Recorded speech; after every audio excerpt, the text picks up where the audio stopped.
ಸಾಮಾಜಿಕ ಹೋರಾಟಗಾರ RTI activist ಸ್ನೇಹಮಯಿ ಕೃಷ್ಣ ಇವತ್ತು ಮಧ್ಯಾಹ್ನ ಸಿಸಿಬಿಯಿಂದ ಅರೆಸ್ಟ್. ಮುಡಾ ಕೇಸಿನ ದೂರುದಾರ ಸ್ನೇಹಮಯಿ ಕೃಷ್ಣ ಅರೆಸ್ಟ್ ಆಗಿದ್ದಾರೆ.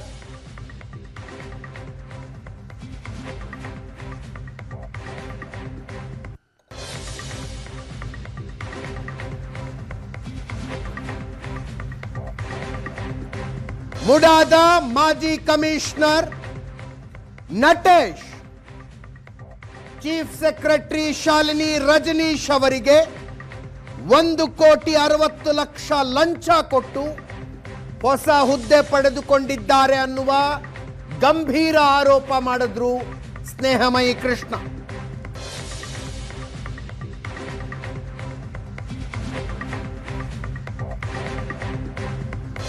ಖಾದಿ ಮತ್ತು ಗ್ರಾಮೋದ್ಯೋಗ ಇಲಾಖೆಯ ಸಿಇಒ ಹುದ್ದೆ ಪಡೆಯೋದಕ್ಕೆ ನಟೇಶ್ ಲಂಚ ಕೊಟ್ಟಿದ್ದಾರೆ ಅನ್ನುವ ಆರೋಪವನ್ನ ಸ್ನೇಹಮಯಿ ಕೃಷ್ಣ ಮಾಡಿದ್ರು.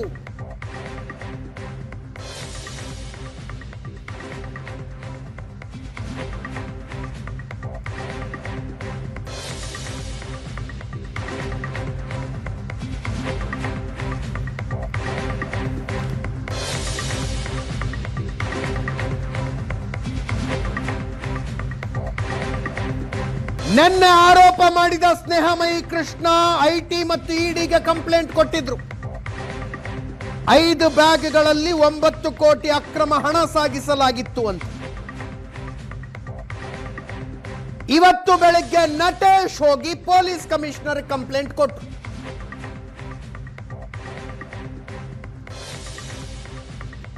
ನಕಲಿ ಆರ್ಟಿಫಿಷಿಯಲ್ ಇಂಟೆಲಿಜೆನ್ಸ್ನ ಬಳಸಿಕೊಂಡು ಆಡಿಯೋಗಳನ್ನು ಸೃಷ್ಟಿ ಮಾಡಿ ತಮ್ಮ ಹೆಸರು ಕೆಡಿಸಲಾಗ್ತಾ ಇದೆ, ಸ್ನೇಹಮಯಿ ಕೃಷ್ಣ ಅರೆಸ್ಟ್ ಮಾಡಿ ಅಂತ ಕಂಪ್ಲೇಂಟ್.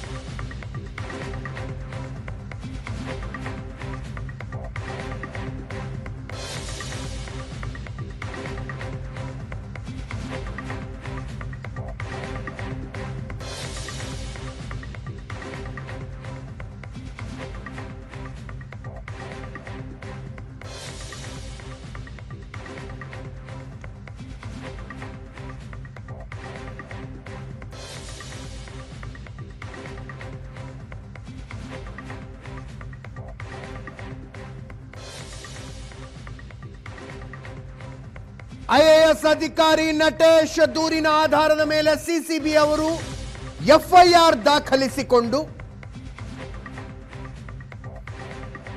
ಸ್ನೇಹಮಯಿ ಕೃಷ್ಣರನ್ನು ಅರೆಸ್ಟ್ ಮಾಡಿದ್ದಾರೆ.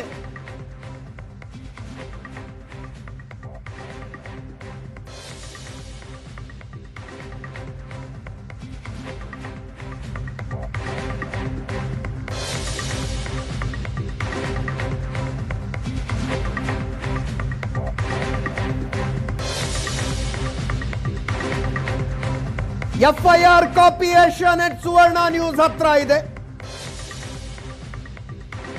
ಎಐ ಮೂಲಕ ಸೃಷ್ಟಿ ಮಾಡಿರುವ ಆಡಿಯೋ ವೈರಲ್ ಮಾಡಿದ ಆರೋಪ ಅದರಲ್ಲಿ.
ಆಡಿಯೋ ಎಐನಿಂದ ಸೃಷ್ಟಿಸಲ್ಪಟ್ಟದ್ದು ಅಂತ ದೂರು ದಾಖಲಾಗಿದೆಯೋ ಆ ಆಡಿಯೋ ಸೋಷಿಯಲ್ ಮೀಡಿಯಾದಲ್ಲಿ ವಿಪರೀತ ವೈರಲ್ ಆಗಿದೆ.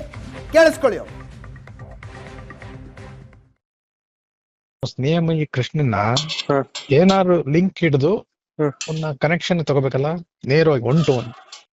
ಸ್ನೇಹಮಯಿ ಕೃಷ್ಣನ್ನ ಏನಾದ್ರು ಲಿಂಕ್ ಹಿಡಿದು ಒಂದು ಕನೆಕ್ಷನ್ ತಗೋಬೇಕಲ್ಲ, ನೇರವಾಗಿ 1 to 1. ಸ್ನೇಹಮಯಿ ಕೃಷ್ಣನ್ನ ಏನಾದ್ರು ಲಿಂಕ್ ಹಿಡಿದು ಒಂದು ಕನೆಕ್ಷನ್ ತಗೋಬೇಕಲ್ಲ, ನೇರವಾಗಿ 1 to 1. ಸ್ನೇಹಮಯಿ ಕೃಷ್ಣನ್ನ ಏನಾದ್ರು ಲಿಂಕ್ ಹಿಡಿದು ಒಂದು ಕನೆಕ್ಷನ್ ತಗೋಬೇಕಲ್ಲ, ನೇರವಾಗಿ 1 to 1. ಸ್ನೇಹಮಯಿ ಕೃಷ್ಣನ್ನ ಏನಾದ್ರು ಲಿಂಕ್ ಹಿಡಿದು ಒಂದು ಕನೆಕ್ಷನ್ ತಗೋಬೇಕಲ್ಲ, ನೇರವಾಗಿ 1 to 1. ಸ್ನೇಹಮಯಿ ಕೃಷ್ಣನ್ನ ಏನಾದ್ರು ಲಿಂಕ್ ಹಿಡಿದು ಒಂದು ಕನೆಕ್ಷನ್ ತಗೋಬೇಕಲ್ಲ, ನೇರವಾಗಿ 1 to 1. ಸ್ನೇಹಮಯಿ ಕೃಷ್ಣನ್ನ ಏನಾದ್ರು ಕೆಲವು ಸೆಕೆಂಡುಗಳ ಇದೆ ಆಡಿಯೋ. ಇದರಲ್ಲಿ ಸ್ನೇಹಮಯಿ ಕೃಷ್ಣ ಅದು ಕನೆಕ್ಷನ್ ತಗೊಳ್ಬೇಕಲ್ಲ, 1 to 1 ಅಂತ ಹೇಳುವ ಧ್ವನಿ ನಟೇಶ್ದು ಅನ್ನುವ ಆರೋಪವನ್ನ ಸ್ನೇಹಮಯಿ ಕೃಷ್ಣ ಮಾಡ್ತಾರೆ.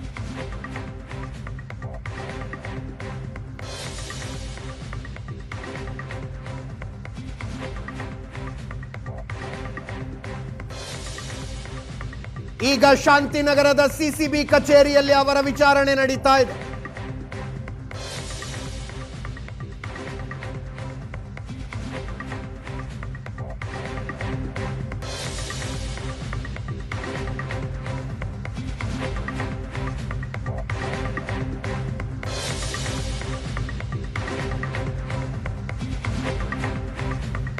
ನಟೇಶ್ ಕೊಟ್ಟ ದೂರಿನ ಮೇರೆಗೆ ಸ್ನೇಹಮಯಿ ಕೃಷ್ಣರನ್ನ ಸಿಸಿಬಿ ಅರೆಸ್ಟ್ ಮಾಡಿದೆ.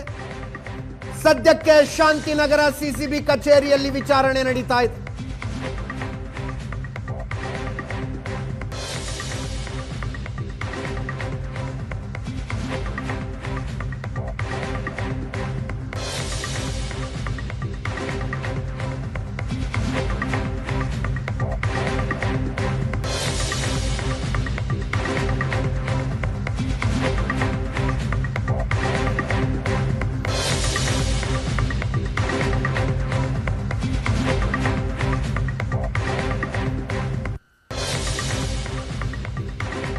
ಸ್ನೇಹಮಯಿ ಕೃಷ್ಣ ಇಡಿ ಐಟಿಗೆ ಮಾತ್ರ ಅಲ್ಲ, ಶಾಲಿನಿ ರಜನೀಶ್ ಅವರಿಗೂ ಪತ್ರ ಬರೆದಿತ್ತು. ಶಾಲಿನಿ ರಜನೀಶ್ ಅವರಿಗೂ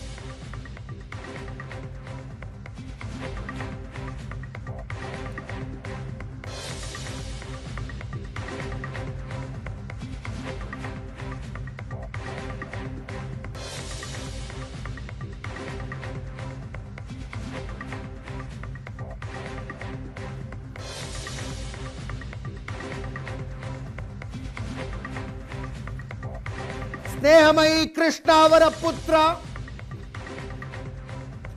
ಅವರೊಂದು ಹೇಳಿಕೆ ರಿಲೀಸ್ ಮಾಡಿದ್ರು. ಸಿಸಿಬಿ ಅವರಂತ ಹೇಳಿ ನಮ್ಮ ತಂದೆಯನ್ನ ಕರ್ಕೊಂಡು ಹೋಗಿದ್ದಾರೆ. ಕರ್ಕೊಂಡು ಹೋದವ್ರು ಯಾರು ಅನ್ನೋದು ಗೊತ್ತಿಲ್ಲ. ಸಿಸಿಬಿ ಅವರಿಗೆ ಕೇಳಿದ್ರೆ ನನಗೆ ಗೊತ್ತಿಲ್ಲ ಅಂತಿದ್ರು. ನಮ್ಮ ತಂದೆಯ ಪ್ರಾಣಕ್ಕೇನಾದ್ರೂ ಹೆಚ್ಚು ಕಡಿಮೆಯಾದರೆ ರಾಜ್ಯ ಸರ್ಕಾರವೇ ಹೊಣೆ ಅನ್ನುವ ಹೇಳಿಕೆಯನ್ನ ಬಿಡುಗಡೆ ಮಾಡಿದ್ರು ಸ್ನೇಹಮಯಿ ಕೃಷ್ಣ ಅವರ ಪುತ್ರ. ಅದರ ಬೆನ್ನಿಗೆ ಸಿಸಿಬಿಯಿಂದ ಒಂದು ಸ್ಪಷ್ಟೀಕರಣ ಬಂದಿದೆ.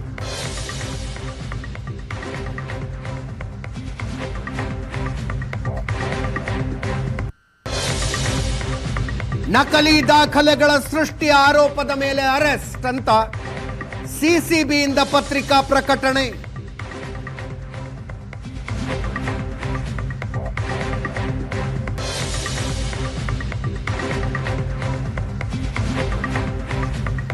ಕೇವಲ ಸ್ನೇಹಮಯಿ ಕೃಷ್ಣ ಅವರನ್ನು ಬಂಧಿಸಿದ್ದು ಮಾತ್ರ ಅಲ್ಲ, ಅವರ ಮನೆಯ ಮೇಲೆ ರೇಡ್ ಮಾಡಲಾಗಿದೆ. ದಾಖಲೆಗಳನ್ನು ಪರಿಶೀಲನೆ ಮಾಡಲಾಗ್ತಾ ಇದೆ.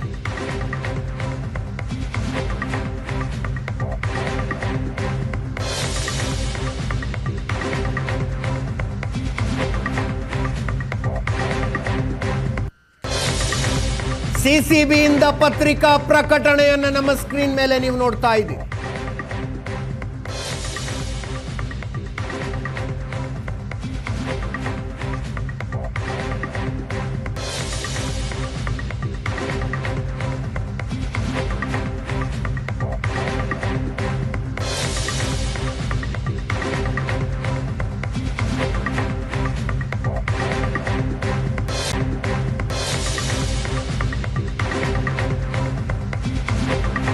ಸ್ನೇಹಮಯಿ ಕೃಷ್ಣ ಅವರ ಪುತ್ರ ವಿವೇಕ್ ಏಷ್ಯಾನೆಟ್ ಸುವರ್ಣ ನ್ಯೂಸ್ ಜೊತೆ ಮಾತಾಡಿದ್ದಾರೆ.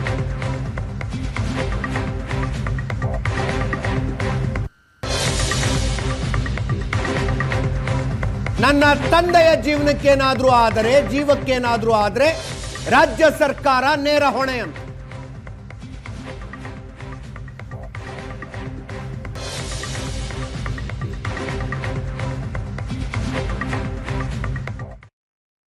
ಸ್ನೇಹಮಯಿ ಕೃಷ್ಣ ಅವರ ಮಗ ವಿವೇಕ್ ನಮ್ಮ ಜೊತೆಗೆ ಇದ್ದಾರೆ. ಈಗ ಅವ್ರನ್ನ ಮಾತಾಡಿಸ್ತಾ ಹೋಗೋಣ. ಅವ್ರಿಗೆ ಪೊಲೀಸರು ಮಾಹಿತಿ ಕೊಟ್ಟಿದ್ದಾರಾ ಇಲ್ವಾ ಅಂತೇಳಿ. ಸರ್, ಇವತ್ತು ಸ್ನೇಹಮಯಿ ಕೃಷ್ಣ ಅವರ ಅರೆಸ್ಟ್ ಮಾಡಿದ್ದಾರೆ ಅನ್ನುವಂಥ ಮಾಹಿತಿ ಇದೆ. ನಿಮಗೆ ಯಾವಾಗ ಗೊತ್ತಾಗಿತ್ತು, ಏನು ವಿಚಾರ ಅಂತ? ಸರ್, ಮಧ್ಯಾಹ್ನ ಕೋರ್ಟ್ಗೆ ಅಟೆಂಡ್ ಆಗೋಕ್ಕೋಸ್ಕರ ಬಂದಿರ್ತೀವಿ. ಕೋರ್ಟ್ಗೆ ಅಟೆಂಡ್ ಮಾಡೋಕ್ಕೂ ಬಿಟ್ಟಿಲ್ಲ, ಅಲ್ಲಿಂದ ಕರ್ಕೊಂಡು ಹೋಗಿದ್ದಾರೆ CCB ಅವರಂತ ಹೇಳಿ. ಬಟ್ ಇಲ್ಲಿ CCB ಆಫೀಸಿಗೆ ಬಂದರೆ ನಮ್ಗೆ ಯಾವುದೇ ಮಾಹಿತಿ ಇಲ್ಲ ಅಂತ ಹೇಳ್ತಿದ್ದಾರೆ. ಇಲ್ಲಿ ಪ್ರತಿಯೊಬ್ಬ ಯಾವ ಅಧಿಕಾರಿಗಳು ಕೂಡ ಕರೆಕ್ಟಾಗಿ ಮಾಹಿತಿ ಕೊಡ್ತಿಲ್ಲ, ಅವ್ರು ಎಲ್ಲಿದ್ದಾರೆ ಏನು ಅಂತ. ನಮ್ಗೆ ಸ್ವಲ್ಪ ಅವ್ರ ಜೀವದ ಮೇಲೆ ಆತಂಕ ಸ್ವಲ್ಪ ಜಾಸ್ತಿ ಆಗ್ತಿದೆ ಸರ್. ಸರ್, ಬೆಂಗಳೂರು ಸೈಬರ್ ಪೊಲೀಸರು ಇವಾಗ ಅಧಿಕೃತವಾಗಿ ಒಂದು ಪತ್ರಿಕಾ ಪ್ರಕಟಣೆಯನ್ನು ಕೂಡ ಹೊರಡಿಸಿದ್ದಾರೆ. ಸ್ನೇಹಮಯಿ ಕೃಷ್ಣನವ್ರನ್ನ ನಾವು ವಶಕ್ಕೆ ತೆಗೆದುಕೊಂಡಿದ್ದೀವಿ ಅಂತೇಳಿ. ನಟೇಶ್ ಎಂಬುವಂಥವ್ರು ಕೊಟ್ಟಂತ ಹಿಂದೆ ಮುಡಾ ಕೇಸಲ್ಲಿದ್ದಂಥ ನಟೇಶ್ ಅವರು ಒಂದು ದೂರನ್ನು ಕೊಟ್ಟಿದ್ದಾರೆ. ಆ ಹಿನ್ನೆಲೆಯಲ್ಲಿ ಅವರನ್ನು ವಶಕ್ಕೆ ಪಡೆದಿದ್ದೇವೆ ಅಂತೇಳಿ ಒಂದು ಪತ್ರಿಕಾ ಪ್ರಕಟಣೆಯನ್ನು ಕೂಡ ಏನು ಸೈಬರ್ ಪೊಲೀಸರು ಹೊರಡಿಸಿರುವಂಥದ್ದು. ನಿಮ್ಗೆ ಯಾವುದೇ ಮಾಹಿತಿ ನೀಡದೆ, ಕುಟುಂಬಸ್ಥರಿಗೆ ಮಾಹಿತಿ ನೀಡದೆ ಬಂಧನ ಮಾಡಲಾಗಿದೆಯಾ ಅಂತ? ಸರ್, ಕುಟುಂಬಸ್ಥರಿಗೆ ಮನೆಯಲ್ಲಿ ವಾರೆಂಟ್ ತಗೊಂಡೋಗಿ ಬಟ್ ಅಲ್ಲೊಂದು ಟೀಮ್ ಹೋಗಿ ಮೈಸೂರು ಮನೆಯಲ್ಲಿ ಸರ್ಚ್ ಮಾಡ್ತಿದ್ದಾರೆ. ಅರೆಸ್ಟು ಬೆಂಗಳೂರಲ್ಲಿ ಮಾಡಿದ್ದಾರೆ. ಕರ್ಕೊಂಡು ಎಲ್ಲಿಗೆ ಹೋಗಿದ್ದಾರೆ ಏನು ಅಂತ ನಾವು ಕೇಳಿದ್ರು ಹೇಳಿಲ್ಲ. ಎಲ್ಲಿ ಕರ್ಕೊಂಡು ಹೋಗ್ತಿದ್ದೀರಾ ಏನು ಅಂತಲೂ ಹೇಳಿಲ್ಲ. ಸೈಬರ್ ಕ್ರೈಮಿಂದ ಅಂತ ಹೇಳ್ತಾರೆ. ನಮಗೆ ನಮ್ಮ ಫ್ರೆಂಡ್ ಅಲ್ಲಿ ಹೋಗಿ ವಿಚಾರಿಸಿದ್ರೆ ಅಲ್ಲಿಗೆ ಯಾರನ್ನೂ ಕರ್ಕೊಂಡು ಬಂದಿಲ್ಲ ಸೈಬರ್ ಕ್ರೈಮಲ್ಲಿ ಅಂತ ಹೇಳ್ತಿದ್ದಾರೆ. ಎಲ್ಲ ಅಧಿಕಾರಿಗಳು ಈ ಥರ ಸುಳ್ಳು ಹೇಳ್ತಾ ಇದ್ದಾರೆ. ಇಲ್ಲ, ಇವರೇ ಏನೋ ಸಂಚು ರೂಪಿಸಿ ಏನೋ ಅವ್ರ ಜೀವಕ್ಕೆ ತೊಂದರೆ ಮಾಡೋ ಪ್ಲಾನಲ್ಲಿ ಇಟ್ಕೊಂಡಿದ್ದಾರೆ ಗೊತ್ತಿಲ್ಲ. ನಟೇಶ್ ಅವ್ರ ಮೇಲೆ ಇದೇ ಮೊದಲು ನಮ್ಮ ತಂದೆ ಕಂಪ್ಲೇಂಟ್ ಕೊಟ್ಟಿದ್ದಾರೆ. ಆ ಕಂಪ್ಲೇಂಟ್ ಮೇಲೆ ಅವ್ರನ್ನ ಅರೆಸ್ಟ್ ಮಾಡಲ್ಲ, ಇಲ್ಲ ಅದ್ರ ಕೇಸ್ ಬಗ್ಗೆ ತನಿಖೆ ಮಾಡಲ್ಲ. ಈಗ ನೀವು ಹೇಳ್ತಿರೋ ಪ್ರಕಾರ ಅವ್ರು ಕೊಟ್ಟಿದ್ದ ಕಂಪ್ಲೇಂಟ್ಗೆ ಇಷ್ಟು ಬೇಗ ಅರೆಸ್ಟ್ ಮಾಡಿದ್ದಾರೆ ಅಂದರೆ ಏನೋ ಒಂದು ಸಂಚು ರೂಪಿಸ್ಕೊಂಡಿದ್ದಾರೆ. ಅವ್ರ ಜೀವದ ಮೇಲೆ ನಮಗೆ ತುಂಬಾ ಭಯ ಇದೆ ಸರ್. ಅವ್ರ ಮೇಲೆ ಒಂದು ದೂರು ಕೂಡ ದಾಖಲಾಗಿತ್ತು ಅನ್ನುವಂಥ ವಿಚಾರ ತಮಗೆ ಗೊತ್ತಿತ್ತಾ ಅಂತ? ನಮ್ಮ ತಂದೆಯವ್ರ ಮೇಲೆ ಇಲ್ಲ. ಇದುವರೆಗೂ ನಮಗೆ ಇವತ್ತು ಅರೆಸ್ಟ್ ಆಗೋವರೆಗೂ ಯಾವುದೇ ರೀತಿ ಮಾಹಿತಿ ಬಂದಿಲ್ಲ ನಮಗೆ. ಈಗ ನೀವು CCB ಅಧಿಕಾರಿಗಳನ್ನ ಭೇಟಿ ಆದ್ರ, ಏನು ಹೇಳಿದ್ರು ಸರ್? ಇನ್ಚಾರ್ಜ್ ಆಫೀಸರ್ನ ಕೇಳಿದ್ದೀನಿ. ಅವ್ರು ಯಾವುದೇ ತರ ಇಲ್ಲಿ ಕೇಸ್ ರಿಜಿಸ್ಟರ್ ಆಗಿಲ್ಲ, ಇದು ಯಾವುದೇ ಸರ್ಚ್ ವಾರೆಂಟು ಕೂಡ ಕೊಟ್ಟಿಲ್ಲ ಅಂತ ಹೇಳ್ತಿದ್ದಾರೆ. ಕ್ರೈಮಲ್ಲಿ ಹೋಗಿ ವಿಚಾರಿಸಿದ್ರೆ ಅಲ್ಲೂ ಕೂಡ ಇಲ್ಲ ಅಂತ ಹೇಳ್ತಿದ್ದಾರೆ. ಸೊ ಇನ್ನೊಂದು ಸಲ ಹೋಗಿ ಕ್ರಾಸ್ ಚೆಕ್ ಮಾಡ್ಕೊಂಡು ನಾನು ಏನಿದೆ ಮಾಹಿತಿ ಕೊಡ್ತೀನಿ. ಅವ್ರ ಮೇಲೆ ಏನೊಂದು ಆಡಿಯೋ ತಿರುಚಿರುವಂತಹ ಒಂದು ಆರೋಪ ಇದೆ ಅನ್ನುವಂಥದ್ದು ಸದ್ಯಕ್ಕೆ ಪೊಲೀಸರು ಕೊಡ್ತಾ ಇರುವಂತಹ ಮಾಹಿತಿ. ಆ ಹಿನ್ನೆಲೆಯಲ್ಲಿ ಒಂದು ಸೈಬರ್ ಕ್ರೈಮ್ ಪೊಲೀಸ್ ಠಾಣೆಯಲ್ಲಿ ಒಂದು ಪ್ರಕರಣ ದಾಖಲಾಗಿತ್ತು. ಅದೇ ಹಿನ್ನೆಲೆಯಲ್ಲಿ ಅವರನ್ನ ಈಗ ವಶಕ್ಕೆ ಪಡೆದಿದ್ದಾರೆ ಅನ್ನುವಂಥ ಮಾಹಿತಿಯನ್ನ ಪೊಲೀಸರು ಕೊಟ್ಟಿರುವಂಥದ್ದು. ಸರ್, ಆಡಿಯೋ ನಿಜಾನ ತಿರ್ಚಿದಾರ ಅಂತ ಫಸ್ಟ್ ಇನ್ವೆಸ್ಟಿಗೇಷನ್ ಮಾಡಿ ಅಂತ ಕಂಪ್ಲೇಂಟ್ ಕೊಟ್ಟಿದ್ದೆ ನನ್ನ ತಂದೆ. ಈ ತರ ಒಂದು ಮಾಹಿತಿ ಬಂದಿದೆ, ಇದನ್ನ ತನಿಖೆ ಮಾಡಿ ಇದ್ರಲ್ಲಿ ಏನಿದೆ ಸತ್ಯತೆ ಕಂಡಿಡೀರಿ ಅಂತ ಕಂಪ್ಲೇಂಟ್ ನಮ್ಮ ತಂದೆ ಫಸ್ಟ್ ಕೊಡ್ತಾರೆ. ಅದಕ್ಕೆ ಇವ್ರು ಏನೋ ಕ್ರಮ ತಗೊಳ್ಳಲ್ಲ, ಏನೋ ಇದು ಮಾಡಲ್ಲ. ಈಗ ಇವತ್ತು ನಾವು ಕೋರ್ಟಲ್ಲಿ ಅದನ್ನ ಅರ್ಜಿ ಹಾಕ್ತಿದ್ವಿ, ಇದ್ರ ಬಗ್ಗೆ ತನಿಖೆ ಮಾಡಿ ಅಂತ ಅರ್ಜಿ ಹಾಕ್ತಿದ್ವಿ. ಆ ಅರ್ಜಿ ಕೋರ್ಟಲ್ಲಿ ಮೂವ್ ಆಗುತ್ತೆ, ಇದರಿಂದ ಏನಾದರೂ ನಮ್ಗೆ ತೊಂದರೆ ಆಗುತ್ತೆ ಅನ್ನೋದಕ್ಕೋಸ್ಕರ ಏನೋ ಅವರೇ ಕಂಪ್ಲೇಂಟ್ ಕೊಟ್ಟು ಅವರೇ ಇದೆಲ್ಲ ಅರೆಸ್ಟ್ ಮಾಡಿಸಿ ನಮಗೆ ಮಾಹಿತಿ ಕೊಡದೇ ಇರೋ ರೀತಿ ಮಾಡಿ ಏನೋ ಅವ್ರ ಜೀವಕ್ಕೆ ತೊಂದರೆ ಮಾಡೋ ರೀತಿ ಪ್ಲಾನ್ ಮಾಡಿದ್ದಾರೆ ಸರ್. ಸರ್, ಈಗ ಹಾಕಿರೋ ಪ್ರಕರಣ ಕೇವಲ ನೆಪ ಮಾತ್ರ. ಮುಡಾ ವಿರುದ್ಧವಾಗಿ ಹೋರಾಡ್ತಾ ಇರುವಂತದ್ದೇ ಇದು ಅವ್ರಿಗೆ ಈ ರೀತಿಯಾಗಿ ಬಂಧನ ಆಗಿರುವಂತದ್ದು, ಅಂದ್ರೆ ಅವ್ರನ್ನ ಟಾರ್ಗೆಟ್ ಮಾಡಿರೋದು ಅಂತ ಅನಿಸ್ತಾ ಇದೆಯಾ ಅಂತ? ಖಂಡಿತ ಹೌದು ಸರ್. ನಮ್ಮ ತಂದೆಯವರು ಆಗ್ಲಿಂದನೂ ಹೋರಾಟ ಮಾಡ್ಕೊಂಡು ಬರ್ತಿದ್ದಾರೆ. ಅವರು ಯಾವುದೇ ಆಮಿಷಕ್ಕೋಸ್ಕರ ಇಲ್ಲ ಯಾವುದೇ ಇದಕ್ಕೋಸ್ಕರ ಬೆದರಿಕೆಗೋಸ್ಕರ ಯಾವುದಕ್ಕೂ ಜಗ್ಗದೆ ಅವ್ರ ಕೇಸಲ್ಲಿ ಮುಂದುವರಿತಿರೋದ್ರಿಂದ ಇದು ಅವರ ಬುಡಕ್ ಬರ್ತಾ ಇದೆ, ಅವ್ರ ತಲೆಗೆ ಬರ್ತಾ ಇದೆ ಈ ಕೇಸು ಅನ್ನೋಕ್ಕೋಸ್ಕರ, ಇದನ್ನ ಮುಚ್ಚಾಕೋಸ್ಕರ ಈ ರೀತಿ ಪ್ರಯತ್ನಗಳನ್ನ ಪಡ್ತಿದ್ದಾರೆ. ಬಟ್ ನಮ್ಮ ತಂದೆ ಜೀವಕ್ಕೆ ಏನಾದರೂ ತೊಂದರೆ ಆದ್ರೆ ಇವ್ರುಗಳೇ ಅದಕ್ಕೆ ಹೊಣೆಗಾರ ಆಗ್ತಾರೆ sir. Thank you sir. Camera person Ravi ಜೊತೆ ಹರೀಶ್ ರಾಮಸ್ವಾಮಿ, ಏಷ್ಯಾನೆಟ್ ಸುವರ್ಣ ನ್ಯೂಸ್, ಬೆಂಗಳೂರು. ನಮಗೆ ಬಂದ ಮಾಹಿತಿಯ ಪ್ರಕಾರ ಇವತ್ತು ಬೆಳಗ್ಗೆ ನಟೇಶ್ ಅವರು ಸ್ನೇಹಮಯಿ ಕೃಷ್ಣ ವಿರುದ್ಧ ಕಂಪ್ಲೇಂಟ್ ಕೊಟ್ಟರು. ಆದರೆ ಸಿಸಿಬಿಯ ಎಕ್ಸ್ಪ್ಲನೇಷನ್ 18ನೇ ತಾರೀಖೆ ಕಂಪ್ಲೇಂಟ್ ಬಂದಿತ್ತು ಅಂತ. ಸಿಸಿಬಿ ಡಿಸಿಪಿ ರಾಜ ಇಮಾಮ್ ಖಾಸಿಂ ಹೇಳುವ ಪ್ರಕಾರ ಕಂಪ್ಲೇಂಟು 18ನೇ ತಾರೀಕಿಗೆ ಬಂದಿತ್ತು.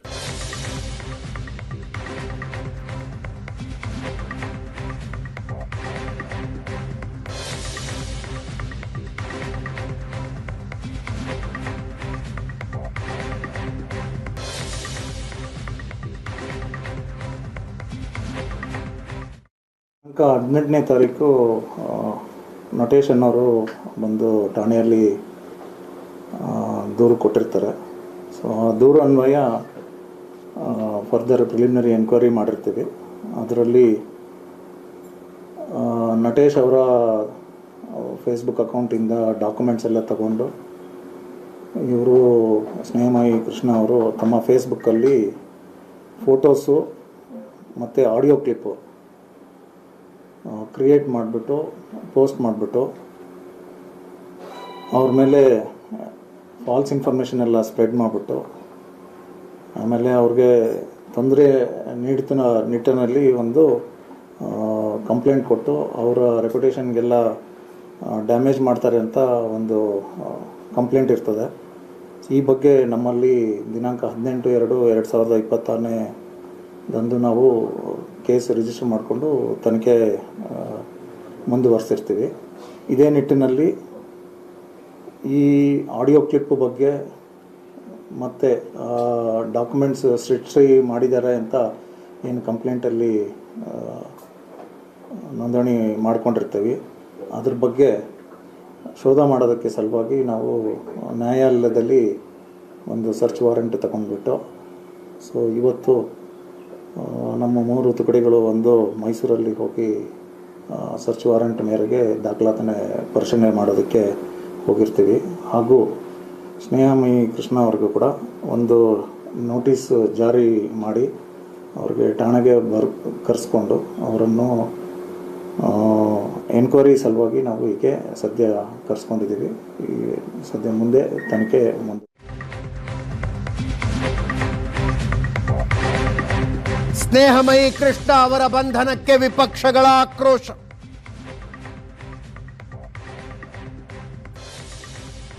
ವಿಪಕ್ಷ ನಾಯಕ ಆರ್ ಅಶೋಕ್ ಅವರು ಹೇಳಿದ್ರು, ಸತ್ಯಕ್ಕಾಗಿ ಹೋರಾಟ ಮಾಡಿದವರನ್ನು ಅರೆಸ್ಟ್ ಮಾಡಿದ್ದಾರೆ, ದುರಾಡಳಿತಕ್ಕಿದೊಂದು ನಿದರ್ಶನ, ಇದು ಎಮರ್ಜೆನ್ಸಿ ಅಂತ.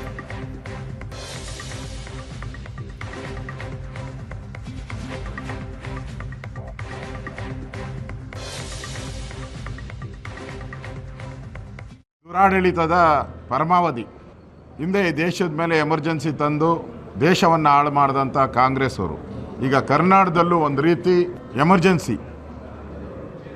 ಕೋರ್ಟ್ ಆವರಣದಲ್ಲೇ ಯಾರು ಸತ್ಯಕ್ಕೋಸ್ಕರ ಹೋರಾಟ ಮಾಡ್ತಾಯಿದ್ರು, ನ್ಯಾಯಕ್ಕೋಸ್ಕರ ಹೋರಾಟ ಮಾಡ್ತಾಯಿದ್ರು. ನಾವು BJP ಕೂಡ ಬೆಂಗಳೂರಿಂದ ಮೈಸೂರವರೆಗೂ ಪಾದಯಾತ್ರೆಯನ್ನು ನಾವು ಮಾಡಿದ್ರಿ. ಅದಾದಮೇಲೆ ಸಾವಿರಾರು ಕೋಟಿ ಬೆಲೆ ಬಾಳ್ತಕ್ಕಂಥ 14 ಸೈಟ್ಗಳನ್ನು ಕೂಡ ವಾಪಸ್ ಸರ್ಕಾರಕ್ಕೆ ಬಂದಿದೆ. ED ಅವರು ಕೂಡ ಸುಮಾರು 300 ಕೋಟಿಗೂ ಹೆಚ್ಚು ಹಣವನ್ನು ಸೀಸ್ ಮಾಡಿದ್ದಾರೆ. ಸಾವಿರಾರು ಸೈಟ್ಗಳನ್ನು ಸೀಸ್ ಮಾಡ್ತಾ ಇದ್ದಾರೆ. ಈಗ ಅಂದರೆ ಸರ್ಕಾರದ ಬೊಕ್ಕಸಕ್ಕೆ ಸಾವಿರಾರು ಕೋಟಿ ರೂಪಾಯಿ ವಾಪಸ್ ಬಂದಿದೆ. ಇದಕ್ಕೆ ಮೂಲ ಕಾರಣ ಅಂದರೆ ಸ್ನೇಹಮಯಿ ಕೃಷ್ಣ ಅವರು ಫಸ್ಟು ಕೇಸಲ್ಲಿ ದಾಖಲು ಮಾಡಿದ್ರು. ಅದಾದಮೇಲೆ ಈ ಘಟನೆಗಳೆಲ್ಲ ಆಗಿದೆ. ಅಂಥವ್ರನ್ನೇ ಯಾರು ಗಾಂಧೀಜಿಯ ಆದರ್ಶಗಳನ್ನು ಇಟ್ಟುಕೊಂಡು ಹೋರಾಟ ಮಾಡ್ತಾ ಇದ್ದಾರೆ, ಆ ಗಾಂಧೀಜಿಯ ಆದರ್ಶಗಳ ವಿರುದ್ಧವಾಗಿ ಕಾಂಗ್ರೆಸ್ ಅವರು ಅವ್ರನ್ನ ಕೋರ್ಟ್ ಆವರಣದಲ್ಲಿ ಬಂಧಿಸಿರುವಂಥದ್ದು ಅಕ್ಷಮ್ಯ. ಇನ್ನೊಂದು ಕಡೆ ಸ್ನೇಹಮಯಿ ಕೃಷ್ಣ ಅವರ ಮನೆಯ ಸರ್ಚ್ ಅಂತ್ಯಗೊಂಡಿದೆ.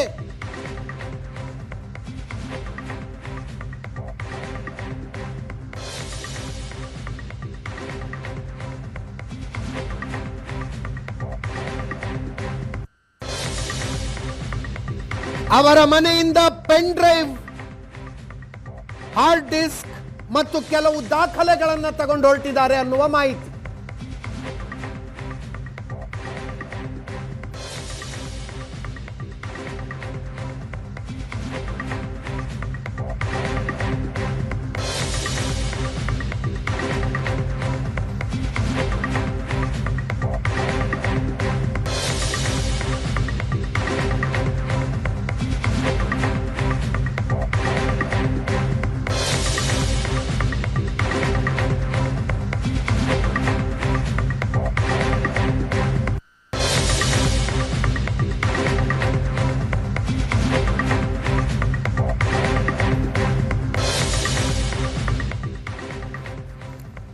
ಬೆಂಗಳೂರಿನಿಂದ ನಮ್ಮ ರಿಪೋರ್ಟರ್ ಹರೀಶ್, ಮೈಸೂರಿನಿಂದ ಮಧು, ಇಬ್ರು ಕೂಡ ನೇರ ಸಂಪರ್ಕದಲ್ಲಿದ್ದಾರೆ. ಹರೀಶ್, ಸ್ನೇಹಮಯಿ ಕೃಷ್ಣ ಅವರ ಮಗ ಹೇಳೋ ಪ್ರಕಾರ ಇದೇ ವಿಷಯಕ್ಕೆ ಸಂಬಂಧಿಸಿದ ಕಂಪ್ಲೇಂಟ್ ಕೊಡೋದಕ್ಕೆ ಅಂತ ಕೋರ್ಟಿಗೆ ಬಂದಿದ್ರು ಅಂತ. ಹೌದಾ? ಅದಕ್ಕೆ ಬಂದಿದ್ದ ಅಥವಾ ಬೇರೆ ಯಾವುದಾದ್ರು ಪ್ರಕರಣ ಇತ್ತಾ?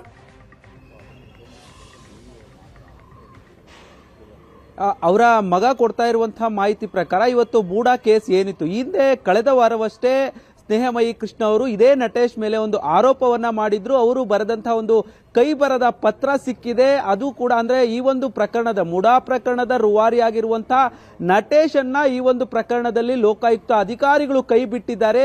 ಹೀಗಾಗಿ ಅವರ ಮೇಲೆ ತನಿಖೆ ಮಾಡಬೇಕು, ಅದಕ್ಕೆ ಸಾಕ್ಷಿಗಳು ಕೂಡ ನನ್ನ ಬಳಿ ಇದೆ, ಲೋಕಾಯುಕ್ತ ಅಧಿಕಾರಿಗಳು ಕೂಡ ಇದರಲ್ಲಿ ಶಾಮೀಲಾಗಿದ್ದಾರೆ ಅನ್ನುವಂತ ಒಂದು ಆರೋಪವನ್ನ ಹಿಂದೆ ಇದೇ ಸ್ನೇಹಮಯಿ ಕೃಷ್ಣ ಅವರು ಮಾಡಿರ್ತಾರೆ. ಅದೇ ಸಂಬಂಧ ಆವತ್ತು ಏನು ಆಕ್ಷೇಪಣೆ ಸಲ್ಲಿಸೋಕೆ ಕಾಲಾವಕಾಶವನ್ನ ಕೊಟ್ಟು ಇವತ್ತಿಗೆ ಈ ಒಂದು ಪ್ರಕರಣವನ್ನ ಮುಡಾ ಪ್ರಕರಣವನ್ನ ಇವತ್ತಿಗೆ ಮುಂದೂಡಲಾಗಿತ್ತು. ಅದೇ ಒಂದು ಕೇಸ್ನ ವಿಚಾರಣೆ ಸಲುವಾಗಿ ಇವತ್ತು ಏನು ಸ್ನೇಹಮಯಿ ಕೃಷ್ಣ ಅವರು ಏನು ಕೋರ್ಟ್ಗೆ ಬಂದಿರ್ತಾರೆ. ಕೋರ್ಟ್ಗೆ ಬಂದಂತಹ ಸಂದರ್ಭದಲ್ಲಿ ಕೋರ್ಟ್ ಆವರಣದಲ್ಲಿ ಅಂದ್ರೆ ಕೋರ್ಟ್ಗೆ ಎಂಟ್ರಿ ಆಗುವಂತಹ ಮುಂಚೆಯೇ ಸಿಸಿಬಿ ಸೈಬರ್ ಪೊಲೀಸರು ಅವರನ್ನ ವಶಕ್ಕೆ ಪಡೆದಿರುವಂತದ್ದು, ನಂತರ ಅವರನ್ನ ಬಂಧನ ಕೂಡ ಮಾಡಿದ್ದಾರೆ. ಆದ್ರೆ ಇಲ್ಲಿ ಪ್ರಮುಖವಾಗಿ ಏನು ಕುಟುಂಬಸ್ಥರಿಗೆ ಯಾವುದೇ ಒಂದು ಪ್ರಕರಣದ ಬಂಧನ ಮಾಡಬೇಕಾದ್ರೆ ಕೋರ್ಟ್ನಲ್ಲೂ ಕೂಡ ಅವರನ್ನ ಹಾಜರುಪಡಿಸಿದಂತಹ ಸಂದರ್ಭದಲ್ಲಿ ಅವರನ್ನ ಮೊದಲ ಕೇಳುವಂತ ಪ್ರಶ್ನೆ, ನಿಮ್ಮ ಕುಟುಂಬಕ್ಕೆ ನಿಮ್ಮ ಬಂಧನದ ಕುರಿತಾಗೂ ಮಾಹಿತಿ ಕೊಟ್ಟಿದ್ಯಾ ಅಂತೇಳಿ. ಆದ್ರೆ ಇಲ್ಲಿ ತನಕ ಅವರ ಮಗ ವಿವೇಕ್, ಅವರ ತಂದೆ ಯಾರು ಎಲ್ಲಿದ್ದಾರೆ, ಬಂಧನ ಆಗಿದ್ದಾರಾ ಇಲ್ವಾ ಅನ್ನುವಂತ ಮಾಹಿತಿ ಸಿಗದೆ ಪರದಾಡ್ತಾ ಇರುವಂತದ್ದು. ಬೆಂಗಳೂರಿನ ಕಮಿಷನರ್ ಕಚೇರಿಯಲ್ಲಿ ಇರುವಂತಹ ಸೈಬರ್ ಪೊಲೀಸ್ ಠಾಣೆಗೆ ಅವರ ಸ್ನೇಹಿತರನ್ನ ಕಳಿಸ್ತಾರೆ. ಅವರೇ ಖುದ್ದು ಶಾಂತಿನಗರದ ಸಿಸಿಬಿ ಕಚೇರಿಗೆ ಬರ್ತಾರೆ. ಆದ್ರೆ ಇದುವರೆಗೂ ಕೂಡ ಅವರ ತಂದೆ ಎಲ್ಲಿದ್ದಾರೆ ಅನ್ನುವಂತ ಮಾಹಿತಿ ಅವರ ಕುಟುಂಬಸ್ಥರಿಗೆ ಇಲ್ಲ. ಆದ್ರೆ ಒಂದು ಕಡೆ ಈಗಾಗಲೇ ಸೈಬರ್ ಪೊಲೀಸರು ಒಂದು ಪ್ರಕಟಣೆಯನ್ನು ಕೂಡ ಹೊರಡಿಸಿರುವಂತದ್ದು, ನಾವು ಅವರನ್ನ ಬಂಧನ ಮಾಡಿದ್ದೇವೆ, ಅವರಿಗೆ ಒಂದು ನೋಟಿಸ್ ಅನ್ನ ಕೊಟ್ಟು ಅವರ ವಿಚಾರಣೆಯನ್ನ ಮಾಡ್ತಾ ಇದ್ದೇವೆ, ಅವರನ್ನ ಈಗಾಗಲೇ ಬಂಧನ ಮಾಡಿದ್ದೇವೆ ಅನ್ನುವಂತ ಮಾಹಿತಿಯನ್ನು ಕೂಡ ಕೊಡ್ತಾರೆ. ಆದ್ರೆ ಕುಟುಂಬಸ್ಥರಿಗೆ ಯಾಕೆ ಮಾಹಿತಿ ಕೊಟ್ಟಿಲ್ಲ ಅನ್ನುವಂಥದ್ದು ಸಾಕಷ್ಟು ಅನುಮಾನಗಳು ವ್ಯಕ್ತವಾಗ್ತಾ ಇರುವಂತದ್ದು. ಸದ್ಯ ಇನ್ನೂ ಕೂಡ ಈಗಾಗಲೇ ಶಾಂತಿನಗರದ ಸಿಸಿಬಿ ಕಚೇರಿಯಲ್ಲಿ ಅವರ ವಿಚಾರಣೆ ನಡೀತಾ ಇದೆ ಅನ್ನುವಂತ ಮಾಹಿತಿ ಇದೆ. ಆದ್ರೆ ಅಧಿಕೃತವಾಗಿ ಸ್ನೇಹಮಯಿ ಕೃಷ್ಣ ಅವರು ಎಲ್ಲಿದ್ದಾರೆ, ಎಲ್ಲಿ ವಿಚಾರಣೆ ನಡೀತಾ ಇದೆ ಅನ್ನುವಂಥದ್ದಿಲ್ಲ. ಒಂದು ಮೂಲಗಳ ಪ್ರಕಾರ ಅವರು ಏನು ಆಡುಗೋಡಿಯ ಟೆಕ್ನಿಕಲ್ ಸೆಲ್ನಲ್ಲಿ ಅವರನ್ನ ಇರಿಸಲಾಗಿದೆ ಅನ್ನುವಂತ ಮಾಹಿತಿ ಇದೆ. ಆದ್ರೆ ಇದುವರೆಗೂ ಕೂಡ ಅಧಿಕಾರಿಗಳು ಎಲ್ಲಿದ್ದಾರೆ ಅನ್ನುವುದರ ಕುರಿತು ಸ್ಪಷ್ಟವಾಗಿ ಮಾಹಿತಿ ಇಲ್ಲ. ಅವರ ಕುಟುಂಬಸ್ಥರು ಕೂಡ ಬಂಧನದ ಕುರಿತು ಮಾಹಿತಿ ಇಲ್ಲ. ಅಜಿತ್, ಎಸ್, ಮುಖ್ಯಮಂತ್ರಿಗಳ ವಿರುದ್ಧವೇ ಆರೋಪ ಬಂದಿದ್ದ ಮುಡಾ ಪ್ರಕರಣದ ದೂರುದಾರ ಸ್ನೇಹಮಯಿ ಕೃಷ್ಣ, ಮುಡಾ ಪ್ರಕರಣದಲ್ಲಿ ಆರೋಪ ಹೊತ್ತಿದ್ದ IAS ಅಧಿಕಾರಿ ನಟೇಶ್ ಅವರ ದೂರಿನ ಆಧಾರದ ಮೇಲೆ ಅರೆಸ್ಟ್ ಆಗಿದ್ದಾರೆ. ಸಿಸಿಬಿಯಿಂದ ಅರೆಸ್ಟ್. ಇವತ್ತು ಸಿಟಿ ಸಿವಿಲ್ ಕೋರ್ಟ್ಗೆ ಪ್ರಕರಣವೊಂದರ ವಿಚಾರಣೆಗೆ ಬಂದ ಸಂದರ್ಭದಲ್ಲಿ ಅವರನ್ನ ಸಿಸಿಬಿ ಪೊಲೀಸರು ಕರ್ಕೊಂಡು ಹೋದ್ರು. ಮೈಸೂರಿನಲ್ಲಿ ಅವರ ಮನೆಯನ್ನ ಸರ್ಚ್ ಮಾಡಲಾಗಿದೆ. ನ್ಯಾಯಾಲಯದಿಂದ ವಾರೆಂಟ್ ಪಡೆದು ಸರ್ಚ್ ಮಾಡಲಾಗಿದೆ ಅನ್ನುವ ಮಾಹಿತಿ ನಮ್ಮ ಮೈಸೂರು ರಿಪೋರ್ಟರ್ ಮಧು ಕೂಡ ನೇರ ಸಂಪರ್ಕದಲ್ಲಿದ್ದಾರೆ. ಮಧು, ಸ್ನೇಹಮಯಿ ಕೃಷ್ಣ ಅವರ ಆರೋಪಗಳ ಗಂಭೀರವಾಗಿದ್ವು. ಒಂದು ಯೆಲ್ಲೋ ಬೋರ್ಡ್ನ ಕಾರಿನ ನಂಬರು, ಅದು A ಪಾಯಿಂಟಿಂದ B ಪಾಯಿಂಟ್ಗೆ ಹೋಯ್ತು, B ಪಾಯಿಂಟಿಂದ C ಪಾಯಿಂಟ್ಗೆ ಹೋಯ್ತು. ಕಂಪ್ಲೇಂಟ್ ಕಾಪಿ ನೋಡ್ತಾ ಇದ್ದೆ ನಾನು. ಅದರಲ್ಲಿ 5 ಬ್ಯಾಗ್ಗಳಿದ್ದವು, ಅದರಲ್ಲಿ 9 ಕೋಟಿ ದುಡ್ಡಿತ್ತು. ಎಲ್ಲೋ ಒಂದು ಕಡೆ ಇಳಿಸ್ತಾರೆ, ಇನ್ನೊಂದು ಕಡೆ ಸೇರಿಸಿಕೊಳ್ತಾರೆ, ಹಿಂಗೆ ಪ್ರಯಾಣ ಆಯ್ತು ಅದರದ್ದು ಅಂತ. ಏನು ಎಕ್ಸಾಕ್ಟ್ಲಿ ಆರೋಪಗಳನ್ನು ಮಾಡಿದ್ದು ಸ್ನೇಹಮಯಿ ಕೃಷ್ಣ? ಅಜಿತ್ ಅವರು ಈಗ ಕಳೆದ 4 ದಿನಗಳಿಂದ ಒಟ್ಟು 2 ಗಂಭೀರ ಆರೋಪಗಳನ್ನ ಮಾಡಿದ್ರು. ಒಂದು ಈಗ ಸದ್ಯಕ್ಕೆ ಅಂದ್ರೆ ಒಂದು ಏನೋ ರಾಜ್ಯ ಮುಖ್ಯ ಕಾರ್ಯದರ್ಶಿ ಏನಿದ್ದಾರೆ ಅವರ ವಿರುದ್ಧವಾಗಿ ಮಾಡಿರ್ತಕ್ಕಂಥದ್ದು, ನಟೇಶ್ ಅವ್ರಿಗೆ ಕೊಟ್ಟಿರ್ತಕ್ಕಂಥ ಬಡ್ತಿ ಏನಿದೆ ಆ ಬಡ್ತಿಯನ್ನ 1,60,00,000 ಹಣವನ್ನ ಪಡ್ಕೊಂಡು ನೀವು ಬಡ್ತಿಯನ್ನ ಕೊಟ್ಟಿದ್ದೀರಿ ಅಂತ ಹೇಳಿ ಅದು ಸಪರೇಟ್ ಆದಂತದ್ದು. ಈಗ ಈ ಒಂದು ಪ್ರಕರಣದಲ್ಲಿ ಈಗ ಮತ್ತೊಬ್ರು ಏನ್ ಬಡ್ತಿಯನ್ನ ಪಡ್ಕೊಂಡಂತ DB ನಟೇಶ್ ಏನಿದ್ರು ಆ ನಟೇಶ್ ಅವರು ಈ ಹಣವನ್ನ ಕೊಟ್ಟಿದ್ರು ಅನ್ನುವಂಥ ವಿಚಾರ. ಅದಕ್ಕೂ ಮುಂಚಿತವಾಗಿ ಒಂದು ದಿನಗಳ ಮುಂಚಿತವಾಗಿ ಒಂದು ಆಡಿಯೋವನ್ನ ರಿಲೀಸ್ ಮಾಡಿದ್ರು. ನಟೇಶ್ ಅವರು ಅಂದ್ರೆ ಅವರ ವಿರುದ್ಧ ಲೋಕಾಯುಕ್ತದಲ್ಲಿ ಬಿ ರಿಪೋರ್ಟ್ ಅನ್ನ ಹಾಕ್ಸ್ಲಿಕ್ಕೆ ಲೋಕಾಯುಕ್ತ ಅಧಿಕಾರಿಗಳಿಗೆ ಕೂಡ 4,70,00,000 ಹಣವನ್ನ ಕೊಟ್ಟಿದ್ರು ಅಂತ ಹೇಳಿ ಅನ್ನೋದು ಆರೋಪ ಇತ್ತು. ಆ ಒಂದು ಆರೋಪವನ್ನು ಕೂಡ ಮಾಡಿದ್ರು. ಜೊತೆಗೆ ತಮ್ಮ ವಿರುದ್ಧ ನಿರಂತರವಾಗಿ ಆರೋಪ ಮಾಡ್ತಾ ಇರ್ತಕ್ಕಂಥ ಸ್ನೇಹಮಯಿ ಕೃಷ್ಣನ ಹೇಗಾದ್ರೂ ಮಾಡಿ ಸಂಪರ್ಕ ಮಾಡಬೇಕು, ಅವರನ್ನ ಹೇಗಾದ್ರೂ ಮಾಡಿ ಈ ಒಂದು ಹೋರಾಟ ಏನಿದೆ ಅದರಿಂದ ಹಿಂದೆ ಸರಿಸುವಂತ ಕೆಲಸವನ್ನ ಮಾಡ್ತಿದ್ದಾರೆ. ಅದಕ್ಕೆ ಸಂಬಂಧಪಟ್ಟಂತ ಒಂದು ಆಡಿಯೋವನ್ನು ರಿಲೀಸ್ ಮಾಡಿದ್ರು. ಅದು ಕೇವಲ 6 ಸೆಕೆಂಡ್ ಅಷ್ಟೇ ಇದ್ದಂತದ್ದು. ಅಂದ್ರೆ ಅವತ್ತು ಅಂದ್ರೆ 4 ದಿನಗಳ ಹಿಂದೆ 6 ಸೆಕೆಂಡ್ಗಳ ಆಡಿಯೋವನ್ನು ರಿಲೀಸ್ ಮಾಡಿದ್ರು. ಅದು ವ್ಯಕ್ತಿಯೊಬ್ಬರ ಜೊತೆಗೆ ಡಿ.ಬಿ. ನಟೇಶ್ ಅವರು ಮಾತನಾಡಿದ್ದಾರೆ ಎನ್ನುವಂತ ಒಂದು ಫೋನ್ ಕಾನ್ವರ್ಸೇಷನ್ ಆಗಿತ್ತು. ಹಾಗಾಗಿ ಅದರ ಸಂಪೂರ್ಣ ಆಡಿಯೋ ಏನಿದೆ ಅದನ್ನ ಇವತ್ತು ಕೋರ್ಟ್ನ ಮುಂದೆ ಸಬ್ಮಿಟ್ ಮಾಡ್ತೀನಿ ಅನ್ನೋ ಒಂದು ವಿಚಾರವನ್ನ ಕೂಡ ಅವರು ಹೇಳ್ಕೊಂಡಿದ್ರು. ಹಾಗಾಗಿಯೇ ಕೂಡ ಆ ಒಂದು ಆಡಿಯೋವನ್ನ ಕೋರ್ಟ್ಗೆ ಸಬ್ಮಿಟ್ ಮಾಡೋದಕ್ಕಿಂತ ಮುಂಚಿತವಾಗಿಯೇ ಕೂಡ ಅವರನ್ನ ಆ ಆಡಿಯೋವನ್ನ ನಾವು ಪಡ್ಕೊಳ್ಬೇಕಿತ್ತು ಅನ್ನೋ ಒಂದು ನಿಟ್ಟಿನಲ್ಲಿ ಈ ರೀತಿಯಾದ ಒಂದು ಕೆಲಸವನ್ನ ಮಾಡಿದ್ದಾರೆ ಅಂತೇಳಿ ಸದ್ಯಕ್ಕೆ ಮಾತನಾಡ್ತಿದ್ದಾರೆ. ಅಂದ್ರೆ ಅವ್ರು ಕೊಟ್ಟಿದ್ದಂತ ಆಡಿಯೋ ಕೇವಲ 6 ಸೆಕೆಂಡ್ ಸಾರ್ವಜನಿಕವಾಗಿ ಸಿಕ್ಕಂತದ್ದು. ಆದ್ರೆ ಅದರ ಸಂಪೂರ್ಣ ಆಡಿಯೋ ಏನಿತ್ತು ಅದನ್ನ ಇವತ್ತು ಕೋರ್ಟ್ಗೆ ಸಬ್ಮಿಟ್ ಮಾಡ್ತೀನಿ ಅನ್ನೋ ಒಂದು ವಿಚಾರವನ್ನ ಸ್ನೇಹಮಯಿ ಕೃಷ್ಣ ಅವರು ಹೇಳ್ಕೊಂಡಿದ್ರು. ಆದ್ರೆ ಅಷ್ಟರಲ್ಲಿ ಈಗ ಅವರ ಬಂಧನ ಆಗಿರ್ತಕ್ಕಂಥದ್ದು. ಬಂಧನದ ಜೊತೆಗೆ ಕೂಡ ಮೈಸೂರಿನಲ್ಲಿರ್ತಕ್ಕಂಥ ಗೌರಿಶಂಕರದ ಅವ್ರ ನಿವಾಸ ಏನಿತ್ತು, ನಿವಾಸ ಮತ್ತೆ ಅವರ ನಿವಾಸದ ಮುಂಭಾಗದಲ್ಲಿ ಇದ್ದಂತ ಕಚೇರಿ ಏನಿತ್ತು ಅದನ್ನ ಸಂಪೂರ್ಣವಾಗಿ ಸಿಸಿಬಿ ಅಧಿಕಾರಿಗಳು, ಬೆಂಗಳೂರಿನಿಂದ ಬಂದಂತ ಸಿಸಿಬಿ ಅಧಿಕಾರಿಗಳು ತಲಾಶ್ ಮಾಡಿರ್ತಕ್ಕಂಥದ್ದು. ಈ ಒಂದು ತಲಾಶ್ ನಲ್ಲಿ ಒಂದು ಪೆನ್ ಡ್ರೈವ್ ಅನ್ನ ಜೊತೆಗೆ ಅವರು ಬಳಸ್ತಿದ್ದಂತ ಒಂದು ಸಿಸ್ಟಮ್ ಏನಿತ್ತು ಆ ಸಿಸ್ಟಮ್ ನ ಹಾರ್ಡ್ ಡಿಸ್ಕ್ ಅನ್ನ ತೆಗೆದುಕೊಂಡಿದ್ದಾರೆ. ಜೊತೆಗೆ ಅವರೇ ಕೂಡ ಒಂದು ಜೆರಾಕ್ಸ್ ಮಿಷಿನ್ ಅನ್ನ ತಂದಿದ್ರು. ಒಂದಷ್ಟು ದಾಖಲಾತಿಗಳನ್ನ ಅವರು ಒಂದಷ್ಟು ಜೆರಾಕ್ಸ್ ಮಾಡ್ಕೊಂಡಿದ್ದಾರೆ. ಅದ್ರ ಜೊತೆಗೆ ಅವರ ಕಚೇರಿಯಲ್ಲಿ ಮತ್ತೆ ಮನೆಯಲ್ಲಿ ಅವರ ಕೊಠಡಿಯಲ್ಲಿ ಇದ್ದಂತ ಒಂದಷ್ಟು ದಾಖಲಾತಿಗಳೇನಿದ್ವು ಅವುಗಳನ್ನು ಕೂಡ ತೆಗೆದುಕೊಂಡು ಈಗಷ್ಟೇ ಕೂಡ ಅವರ ಒಂದು ಮನೆಯ ತಲಾಶನ್ನ ಮುಗಿಸಿ ಹೋಗಿರ್ತಕ್ಕಂಥದ್ದು. ಅವರು ಏನು ಮೈಸೂರಿನ ಬಂಡಿಪಾಳ್ಯದ ನಿವಾಸಿ ಆಗಿರ್ತಕ್ಕಂಥದ್ದು. ಇಲ್ಲಿ ಒಂದು ಬಾಡಿಗೆ ಮನೆಯಲ್ಲಿ ಅವರು ವಾಸ ಇದ್ರು. ಬಾಡಿಗೆ ಮನೆಯಲ್ಲಿದ್ದಂತಹ ಎಲ್ಲಾ ದಾಖಲಾತಿಗಳನ್ನ ಪರಿಶೀಲನೆ ಮಾಡಿದ್ದಾರೆ, ಆಡಿಸ್ ತೆಗೆದುಕೊಂಡು ಹೋಗಿದ್ದಾರೆ. ಈಗ ಅವರ ಪತ್ನಿಯನ್ನ ಕರೆದುಕೊಂಡು ನೇರವಾಗಿ ಬಂಡಿಪಾಳ್ಯದಲ್ಲಿರ್ತಕ್ಕಂಥ ಇನ್ನೊಂದು ಮನೆಯ ತಲಾಶ್ಗೆ ಕೂಡ ಹೋಗಿರ್ತಕ್ಕಂಥದ್ದು. ಆದ್ರೆ ಕಳೆದ 4 ದಿನಗಳ ಹಿಂದೆಯಿಂದ ಮಾಡಿರ್ತಕ್ಕಂಥ 2 ಆರೋಪಗಳೇನಿವೆ, 2 ಆರೋಪಗಳು ಕೂಡ ಸಂಪೂರ್ಣ ಗಂಭೀರವಾಗಿದ್ವು. ಯಾಕಂದ್ರೆ ಕೋಟ್ಯಾಂತರ ಹಣ ಮೈಸೂರಿನಲ್ಲಿ ಟ್ರಾನ್ಸಾಕ್ಷನ್ ಆಗಿದೆ ಎನ್ನುವಂಥದ್ದು. ಟ್ರಾನ್ಸಾಕ್ಷನ್ ಮಾಡಿರ್ತಕ್ಕಂಥ ವ್ಯಕ್ತಿಗಳೇನಿದ್ದಾರೆ ಅವರು ನಟೇಶ್ ಅವರ ಬೇನಾಮಿಯೇ ಆಗಿದ್ದಾರೆ ಎನ್ನುವಂಥದ್ದು ನೇರವಾದಂಥದ್ದು. ಜೊತೆಗೆ ಟ್ರಾನ್ಸಾಕ್ಷನ್ ಆದಂತ ವಾಹನ ಏನಿತ್ತು, ವಾಹನದ ಫೋಟೋಗಳನ್ನೆಲ್ಲವನ್ನು ಕೂಡ ರಿವೀಲ್ ಮಾಡಿದ್ರು. ಜೊತೆಗೆ ಅವೆಲ್ಲವ ದಾಖಲಾತಿಗಳನ್ನು ಕೂಡ ಇವತ್ತು ಕೋರ್ಟ್ಗೆ ಸಬ್ಮಿಟ್ ಮಾಡ್ತೀನಿ ಅಂತ ಕೂಡ ಹೇಳಿದ್ರು. ಅಂತಹ ಸಂದರ್ಭದಲ್ಲಿ ಅವರು ಕೋರ್ಟ್ಗೆ ಹೋಗೋದಕ್ಕಿಂತ ಮುಂಚಿತವಾಗಿಯೇ ಕೂಡ ಈಗ ಅವರ ಬಂಧನ ಆಗಿರ್ತಕ್ಕಂಥದ್ದು. ಎಲ್ಲೋ ಒಂದು ಕಡೆ ಇಡೀ ಪ್ರಕರಣದಲ್ಲಿ ಸಿಕ್ಕಿ ಬೀಳ್ತೀವಿ ಅನ್ನೋ ಕಾರಣಕ್ಕಾಗಿ ಏನಾದ್ರು ಸರ್ಕಾರದ ಪ್ರತಿನಿಧಿಗಳು ಅಂದ್ರೆ ಏನು ಈ ಅಧಿಕಾರಿಗಳಿದ್ದಾರೆ ಅವರು ಇಂತಹ ಕೆಲಸ ಮಾಡಿದ್ದಾರಾ ಅನ್ನೋ ಒಂದು ಅನುಮಾನವನ್ನ ಸಾರ್ವಜನಿಕ ವಲಯದಲ್ಲಿ ಹುಟ್ಟಾಗ್ತಾ ಇದೆ. ಜಿತ್ತಿದು ಅಂದ್ರೆ ಸ್ನೇಹಮಯಿ ಕೃಷ್ಣ ಅವರು ಓಪನ್ ಆಗಿ ಹೇಳಿದ್ರು, ನಾನು ಇವತ್ತು ಕೋರ್ಟ್ಗೆ ದಾಖಲೆಗಳನ್ನು ಕೊಡ್ತೀನಿ, ಕಂಪ್ಲೀಟ್ ಆಡಿಯೋ ಕೊಡ್ತೀನಿ ಅನ್ನೋದನ್ನು ಅನೌನ್ಸೇ ಮಾಡಿದ್ರು ಅವರು. ಇಲ್ಲಿ ಹೇಳ್ಕೊಂಡಿದ್ದಂಥದ್ದು ಅಂದ್ರೆ ಕೋರ್ಟ್ ಹಿಯರಿಂಗ್ ಇದೆ. ಈಗ ಏನು ಅವರು 6 ಸೆಕೆಂಡ್ಗಳ ಒಂದು ಆಡಿಯೋ ಏನಿತ್ತು 6 ಸೆಕೆಂಡ್ಗಳ ಆಡಿಯೋವನ್ನ ಸಾರ್ವಜನಿಕವಾಗಿ ರಿಲೀಸ್ ಮಾಡಿದ್ರು. ಅದಾದ ನಂತರದಲ್ಲಿ 20ನೇ ತಾರೀಕು ಕೋರ್ಟ್ ಹಿಯರಿಂಗ್ ಇದೆ. ಹಿಯರಿಂಗ್ ನ ಸಂದರ್ಭದಲ್ಲೂ ಕೂಡ ನಾನು ಈ ದಾಖಲಾತಿಗಳೇನಿದೆ ಅಂದ್ರೆ ಆಡಿಯೋದ ಸಂಪೂರ್ಣ ಆಡಿಯೋ ಏನಿದೆ ಅದನ್ನು ಕೂಡ ನಾನು ಕೋರ್ಟ್ಗೆ ಸಬ್ಮಿಟ್ ಮಾಡ್ತೀನಿ ಅನ್ನೋದು ವಿಚಾರವನ್ನು ಕೂಡ ಅವರ ಸ್ನೇಹಿತರಿಗೆ ಹೇಳ್ಕೊಂಡಿದ್ರು. ಈ ಕಾರಣಕ್ಕಾಗಿಯೇ ಕೂಡ ಎಲ್ಲಿ ಆ ಒಂದು ಆಡಿಯೋ ತಲುಪಿ ಬಿಡುತ್ತಾ ಅನ್ನೋ ಒಂದು ಕಾರಣಕ್ಕಾಗಿ ಇಂಥದ್ದೊಂದು ರೇಡ್ ನಡೆದಿರ್ತಕ್ಕಂಥ ಸಾಧ್ಯತೆ ಇದೆ ಅಂತೇಳಿ ಸದ್ಯಕ್ಕೆ ಇಲ್ಲೆಲ್ಲರೂ ಮಾತಾಡ್ಕೊಳ್ತಾ ಇರತಕ್ಕಂಥದ್ದು. ಅಜಿತ್, ಎಸ್ ಆನಂದ್ ಇದ್ದಾರೆ ನಮ್ಮ ಜೊತೆಗೆ, ನಮ್ಮ political bureau head. Ananda, shooting the messenger ಅನ್ನುವ ರೀತಿಯಲ್ಲಿ ಪೋರ್ಟ್ರೇ ಆಗೋದಿಲ್ವೇನ್ರಿ ಈ ರೀತಿಯಾಗಿ? ಅಂದರೆ ಅವ್ರು ಕೋರ್ಟಿಗೆ ದಾಖಲೆಗಳನ್ನು ಕೊಡುವುದಕ್ಕೆ ಹೊರಟಿದ್ದಾರೆ ಅನ್ನೋ ಸಂದರ್ಭದಲ್ಲಿ ಕೋರ್ಟ್ ಹೊರಗಡೆಯಿಂದ ಪೊಲೀಸರು ಹೋಗಿ ಪಿಕಪ್ ಮಾಡ್ಕೊಂಬಂದುಬಿಟ್ರೆ?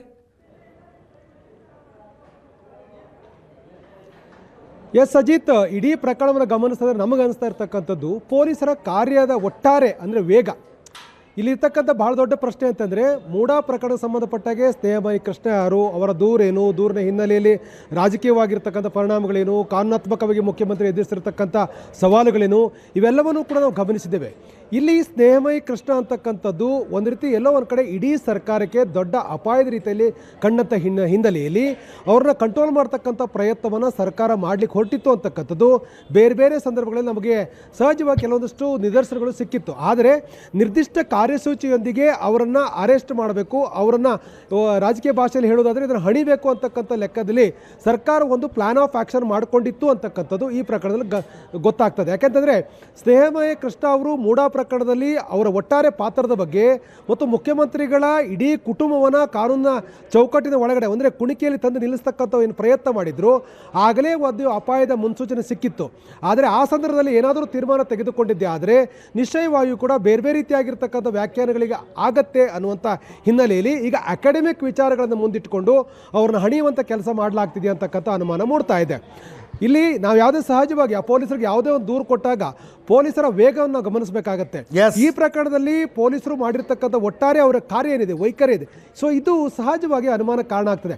ಈ ರೀತಿಯಾಗಿ ಪೊಲೀಸರು ಆ್ಯಕ್ಟ್ ಮಾಡ್ತಾರಂದರೆ ನಿರ್ದಿಷ್ಟವಾಗಿರ್ತಕ್ಕಂಥ ಒಂದು ಮಾರ್ಗಸೂಚಿ, ನಿರ್ದಿಷ್ಟವಾಗಿರ್ತಕ್ಕಂಥ ಡೈರೆಕ್ಷನ್ ಇರುವ ಕಾರಣಕ್ಕಾಗಿ ಅವರು ಈ ರೀತಿಯಾಗಿರ್ತಕ್ಕಂಥ ವೇಗವನ್ನು ಪಡ್ಕೊಂಡು ಈ ರೀತಿಯಾಗಿ ವೇಗವಾಗಿ ತಮ್ಮ ಕೆಲಸ ಮಾಡ್ತಕ್ಕಂಥದ್ದು. ಬೇರೆ ಯಾರಾದರೂ ಕೂಡ ಈ ಒಂದು ಸಣ್ಣ ಪ್ರಮಾಣದಲ್ಲಿ ದೂರು ಕೊಟ್ಟಿದ್ದೇ ಆಗಿದ್ರೆ, ಸಣ್ಣವರಾಗಿದ್ದರೆ ಈ ರೀತಿಯಾಗಿರ್ತಕ್ಕಂಥ ಕ್ರಮವನ್ನು ಜರುಗಿಸ್ತಾ ಇದ್ರು ಅಂತಕ್ಕಂಥ ಸಹಜವಾದ ಅನುಮಾನ ಮೂಡ್ತಾ ಇದೆ.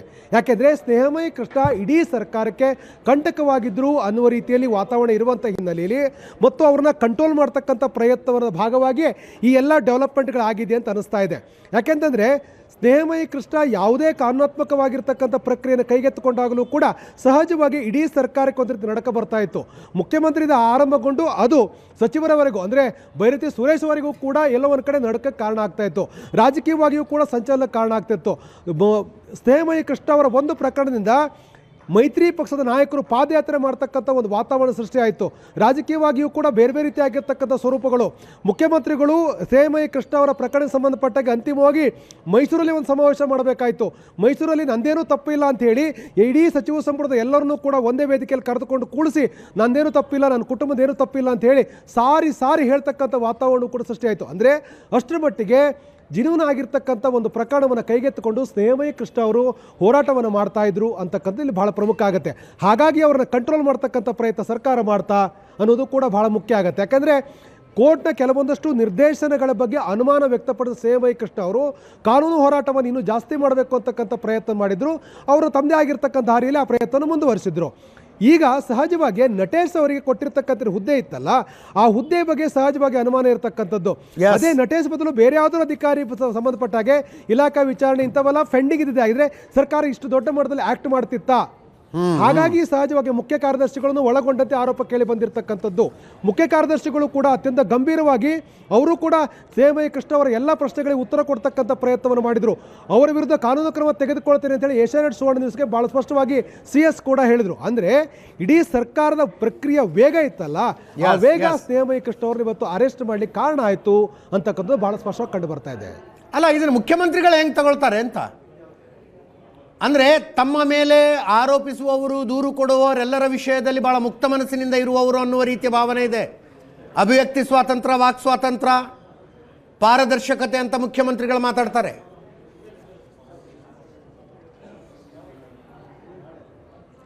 ಎಸ್ ಅಜಿತ್, ಕಾಲಕ್ಕೆ ಇವೆಲ್ಲವೂ ಕೂಡ ಬದಲಾವಣೆ ಆಗಿದೆ. ಈ ಹಿಂದಿನ ಸಿದ್ದರಾಮಯ್ಯ ಸರ್ಕಾರ ಮತ್ತು ಈಗಿನ ಸರ್ಕಾರದಲ್ಲಿ ಅವರ ಒಟ್ಟಾರೆ ನಡವಳಿಕೆ ಬಗ್ಗೆ ಸಹಜವಾದಂಥ 10 ಪ್ರಶ್ನೆಗಳಿದ್ದೇ ಇದೆ. ಬೇರೆ ಬೇರೆ ಪ್ರಕರಣಗಳಲ್ಲಿ ಮುಖ್ಯಮಂತ್ರಿಗಳು ಹೇಗೆ ನಡೆದುಕೊಂಡಿದ್ದಾರೆ ಅಂತಕ್ಕಂಥ ಸಹಜವಾದಂಥ ಪ್ರಶ್ನೆ ಈಗಲೂ ಕೂಡ ಇದೆ. ಅದು ಮಾಧ್ಯಮದ ವಿಚಾರದಲ್ಲಿರ್ಬೋದು, ಸಾರ್ವಜನಿಕವಾಗಿ ಬಂದಿರತಕ್ಕಂಥ ಟೀಕೆ ಟಿಪ್ಪಣಿಗಳಿರ್ಬೋದು, ಅಧಿಕಾರಿಗಳ ವಿಚಾರದಲ್ಲಿ ಅವರು ನಡ್ಕೊಂಡ ರೀತಿಗಳಿರ್ಬೋದು, ರಾಜಕೀಯ ಪಕ್ಷಗಳ ನಾಯಕರ ಹೇಳಿಕೆಗಳಿಗೆ ಪ್ರತಿಕ್ರಿಯೆ ನೀಡಿರ್ತಕ್ಕಂಥ ವಿಚಾರ ಇರ್ಬೋದು, ರಾಜಕೀಯ ಪ್ರತಿಸ್ಪರ್ಧಿಯ ವಿರುದ್ಧ ಅವರು ನಡ್ಕೊಳ್ತಾ ಇರತಕ್ಕಂಥ ರೀತಿಗಳು ಎಲ್ಲದರ ಬಗ್ಗೆನೂ ಕೂಡ 10 ಪ್ರಶ್ನೆಗಳಿದ್ದೇ ಇದೆ. ಆದರೆ ಇಲ್ಲಿರ್ತಕ್ಕಂಥದ್ದು ಸ್ನೇಹಮಯಿ ಕೃಷ್ಣ ಅವರನ್ನ ಸರ್ಕಾರ ಹೇಗೆ ನಡೆಸ್ಕೊಳ್ತಾ ಇದೆ ಅಂತಕ್ಕಂಥದ್ದು. ಯಾಕೆಂದರೆ ಮುಖ್ಯಮಂತ್ರಿಗಳು ವಿರುದ್ಧ ಅವರು ಪ್ರಕರಣವನ್ನು ದಾಖಲು ಮಾಡಿರ್ತಕ್ಕಂಥವ್ರು ಸ್ನೇಹಮಯಿ ಕೃಷ್ಣ ದೊಡ್ಡ ಮಟ್ಟದ ರಾಜಕೀಯ ಸಂಚಲನಕ್ಕೆ, ವಿಪ್ಲವಕ್ಕೆ ಕಾರಣವಾಗಿತ್ತು ಇಡೀ ಪ್ರಕರಣ. ಹಾಗಾಗಿ ಇದನ್ನು ಮುಖ್ಯಮಂತ್ರಿಗಳು ಹೇಗೆ ಬ್ಯಾಲೆನ್ಸ್ ಮಾಡಬೇಕಾಗಿತ್ತು ಅಂದರೆ ಯಾವುದೇ ರೀತಿಯ ಅನುಮಾನ ಇಲ್ಲದ ಹಾಗೆ ಇಡೀ ಪ್ರಕರಣ ಅಂತ್ಯ ಹಾಡುವ ಹಾಗೆ ಅದು ಕ್ಲಿಯರ್ ಆಗೋ ತನಕ ಕೂಡ ವೇಟ್ ಮಾಡಬೇಕಾಗಿತ್ತು. ಆದರೆ ಈಗ ಸರ್ಕಾರದ ಎಲ್ಲ ವೇಗವನ್ನು ಕೂಡ ಗಮನಿಸ್ತಾ ಇದ್ದರೆ 10 ಅನುಮಾನಗಳು ಬರ್ತದೆ. ಈಗ ನಿಶ್ಚಯವಾಗಿಯೂ ಕೂಡ ಮುಖ್ಯಮಂತ್ರಿಗಳು ಉತ್ತರ ಕೊಡಬೇಕಾಗಿರ್ತಕ್ಕಂಥ ಅನಿವಾರ್ಯತೆ ಇದೆ. ಈ ಒಂದು ಪ್ರಕರಣದಲ್ಲಿ ನಮ್ಮ ಪಾತ್ರ ಏನೂ ಇಲ್ಲ ಅಂತಕ್ಕಂಥದ್ದನ್ನು ಸಹಜವಾಗಿ ಮುಖ್ಯಮಂತ್ರಿಗಳು ಹೇಳ್ಬೋದು. ಆದರೆ ಸಹಜವಾಗಿ ಸಾರ್ವಜನಿಕ ವಲಯದಲ್ಲಿ 10 ಪ್ರಶ್ನೆಗಳಿದ್ದಾವೆ. ಮುಖ್ಯಮಂತ್ರಿಗಳ ವಿರುದ್ಧ ದೂರು ದಾಖಲು ಮಾಡಿದಂಥ ವ್ಯಕ್ತಿಯನ್ನು ಅರೆಸ್ಟ್ ಮಾಡಿದ ರೀತಿ, ಪೊಲೀಸರ ಕಾರ್ಯವೈಖರಿ, ಮುಖ್ಯ ಕಾರ್ಯದರ್ಶಿಗಳ ಉತ್ತರ ಮತ್ತು ಇಡೀ ಪ್ರಕರಣದಲ್ಲಿ ಅತ್ಯಂತ ಗಂಭೀರ ಆರೋಪಕ್ಕೆ ಗುರಿಯಾಗಿದ್ದಂಥ ನಟೇಶ್ ಅವರಿಗೆ ಕೊಟ್ಟಿರ್ತಕ್ಕಂಥ ಹುದ್ದೆ ಕೊಡುವಾಗ ಅನುಸರಿಸಿರ್ತಕ್ಕಂಥ ರೀತಿಗಳು ಇವೆಲ್ಲವೂ ಕೂಡ ಸಹಜವಾಗಿ ಪ್ರಶ್ನೆ ಆಗುತ್ತೆ.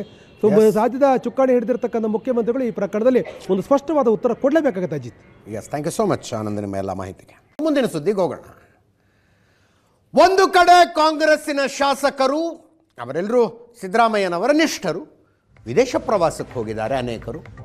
ಇನ್ನೊಂದು ಕಡೆ ಅಸ್ಸಾಂ ವಿಧಾನಸಭಾ ಚುನಾವಣೆಯ ವಿಶೇಷ ವೀಕ್ಷಕರಾಗಿ ನೇಮಕಗೊಂಡಿರುವ DCM DK ಶಿವಕುಮಾರ್ ಅವರು ಅಸ್ಸಾಂನಲ್ಲಿದ್ದಾರೆ.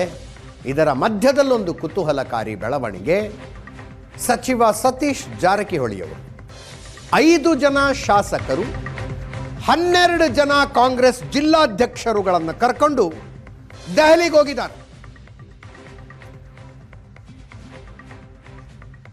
KC ವೇಣುಗೋಪಾಲ್ ಭೇಟಿಗೆ ಅವಕಾಶ ಕೇಳಿದ್ದಾರೆ ಅವರು.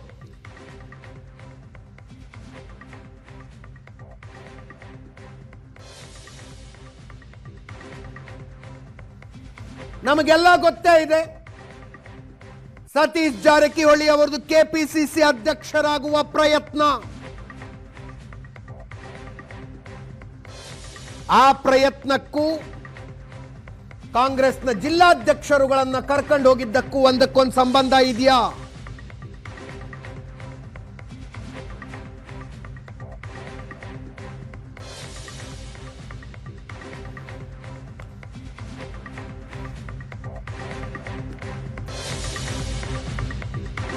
ಸತೀಶ್ ಜಾರಕಿಹೊಳಿ ಅವರ ಜೊತೆಗೆ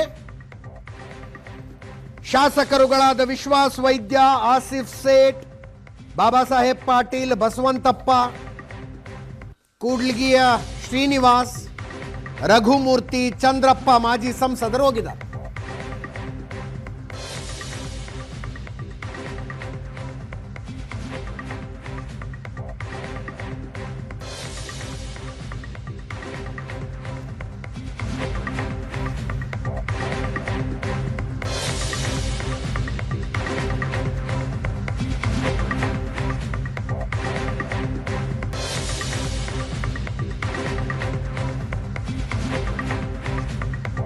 ಬೇರೆ ಬೇರೆ ಎಕ್ಸ್ಪ್ಲನೇಷನ್ಗಳು ಬಂದು ಸತೀಶ್ ಜಾರಕಿಹೊಳಿ ಅವರಿಂದ ಮತ್ತು ಅವರ ಕಡೆಯವರಿಂದ. ದಲಿತ ಯುವಕ ಯುವತಿಯರಿಗೆ ದೆಹಲಿಯಲ್ಲಿ UPSC ಟ್ರೈನಿಂಗ್ ತಗೊಳ್ಳೋದಕ್ಕೆ ಒಂದು ಸ್ಥಳ ಗುರುತಿಸಬೇಕಾಗಿತ್ತು. ಅದಕ್ಕಾಗಿ ಶಾಸಕರುಗಳ ಜೊತೆಗೆ ಹೋಗಿದ್ದಾರೆ ಅಂದ್ರು. ಆ ಉತ್ತರದಲ್ಲಿ 12 ಜನ ಕಾಂಗ್ರೆಸ್ ಜಿಲ್ಲಾಧ್ಯಕ್ಷರುಗಳ ಜೊತೆಗೆ ಹೋಗೋದು ಯಾಕೆ? ಉತ್ತರ ಸಿಗಲಿಲ್ಲ. ಹುಬ್ಬಳ್ಳಿ ಧಾರವಾಡ ಹೈಕೋರ್ಟ್ ಪೀಠಕ್ಕೆ ಮೂಲ ಸೌಕರ್ಯ ಕಲ್ಪಿಸಬೇಕು, ಸುಪ್ರೀಂ ಕೋರ್ಟ್ ವಕೀಲರ ಚೇಂಬರ್ ನೋಡೋದಕ್ಕೆ ಬಂದಿದ್ದೀವಿ ಅಂತ ಸತೀಶ್ ಜಾರಕಿಹೊಳಿ ಹೇಳಿದ್ರು. ಈ ಉತ್ತರದಲ್ಲೂ ಕೂಡ ಜಿಲ್ಲಾಧ್ಯಕ್ಷರುಗಳು ಯಾಕೆ ಬಂದ್ರು ಅನ್ನೋ ಪ್ರಶ್ನೆಗೆ ಪರಿಹಾರ ಇಲ್ಲ.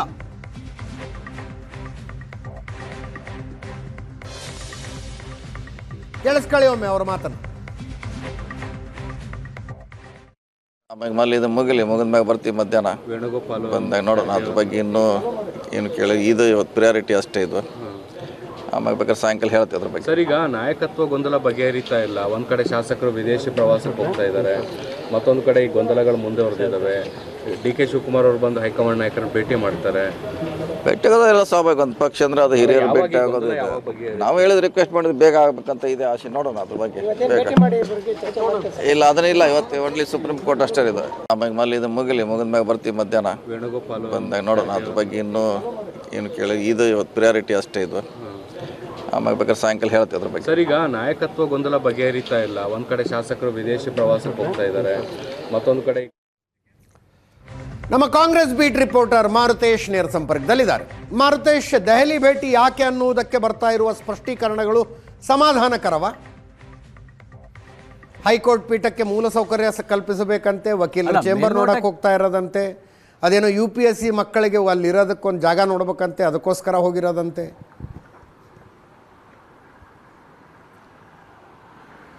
ಅಲ್ಲ, ಎರಡೂ ವಿಷಯಗಳು ಸತ್ಯ. ಆ ಎರಡೂ ವಿಚಾರದ ಕಾರಣಕ್ಕಾಗಿಯೂ ದೆಹಲಿಗೆ ಹೋಗಿದ್ದಾರೆ. ಅದಷ್ಟೇ ಅಲ್ಲ, ಅವರು ಹೋಗಿರ್ತಕ್ಕಂತಹ ರೀತಿಯ ಬಗ್ಗೆ ಮತ್ತು ಅವರು ಹೋಗಿರ್ತಕ್ಕಂತಹ ತಂಡದ ಬಗ್ಗೆ ಎದ್ದಿರುವಂತಹ ಪ್ರಶ್ನೆಗಳಿಗೆ ಯಾಕೆ ಅನ್ನೋದಕ್ಕೆ ಸರಿಯಾದ ಉತ್ತರ ಸತೀಶ್ ಜಾರಕಿಹೊಳಿ ಕೂಡ ಕೊಡ್ತಾ ಇಲ್ಲ.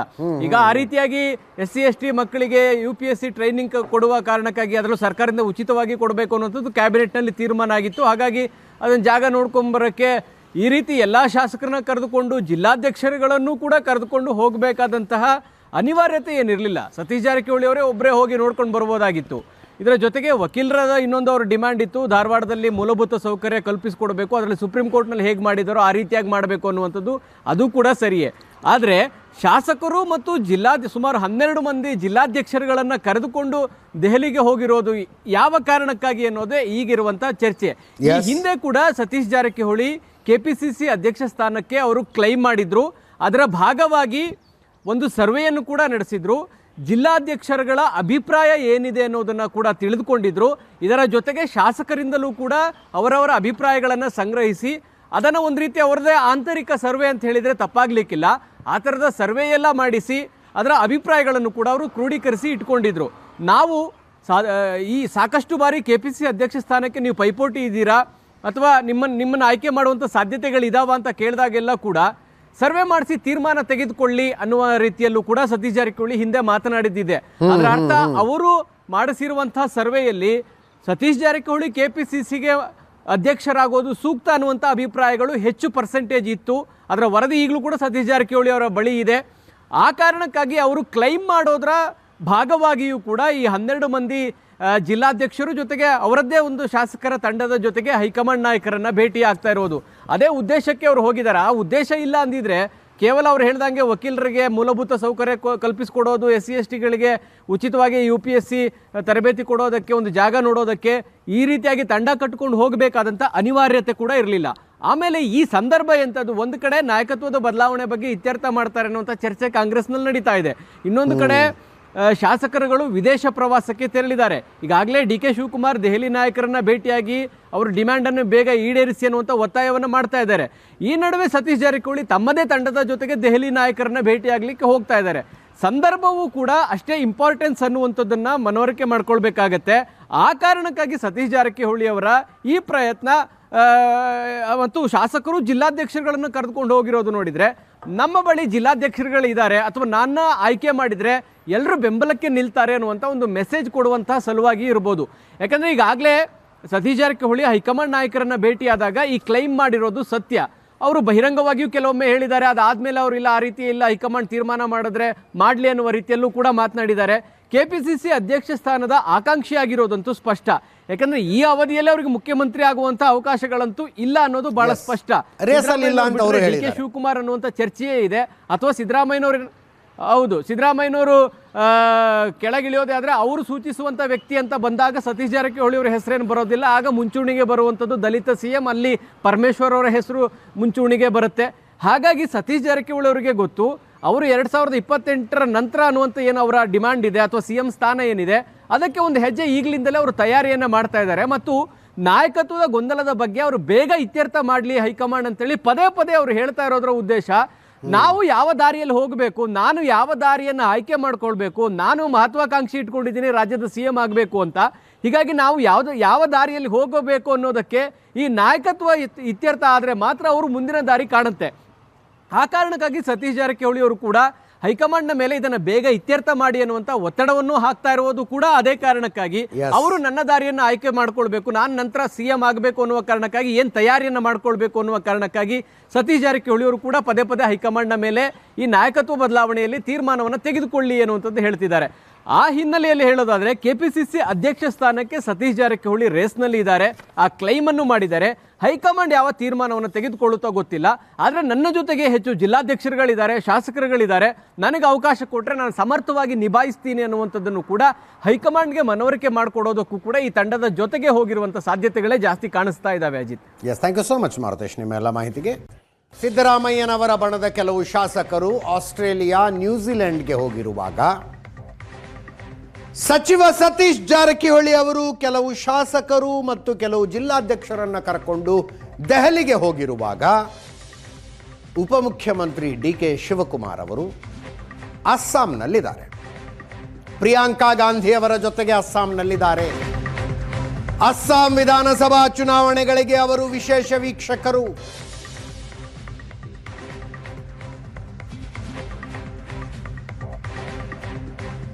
ಕರ್ನಾಟಕದಲ್ಲಿ ನಾಯಕತ್ವ ಬದಲಾವಣೆಯ ಚರ್ಚೆ ಉತ್ತುಂಗದಲ್ಲಿರುವಾಗಲೇ AICC ಅಸ್ಸಾಂ ಚುನಾವಣೆಯ ಹೊಣೆಯನ್ನ DK ಶಿವಕುಮಾರ್ ಅವರಿಗೆ ಹೊರಿಸಿ ಆದೇಶ ಹೊರಡಿಸಿತು.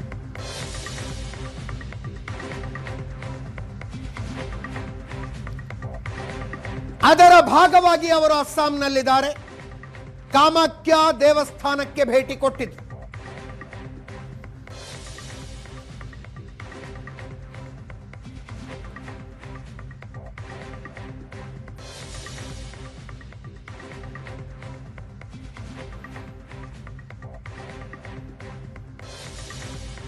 ಅಸ್ಸಾಂನಲ್ಲಿ ಇರುವಾಗ ಪ್ರಿಯಾಂಕಾ ಗಾಂಧಿ ಅವರ ಜೊತೆಗೆ ಚರ್ಚಿಸುವ ಸಾಕಷ್ಟು ಅವಕಾಶಗಳು ಸಿಕ್ಕಿದವೆ.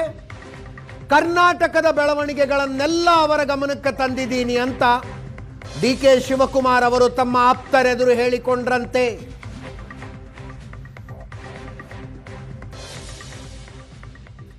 ಬೇರೆ ಬೇರೆ ನಾಯಕರ ಹೇಳಿಕೆಗಳು,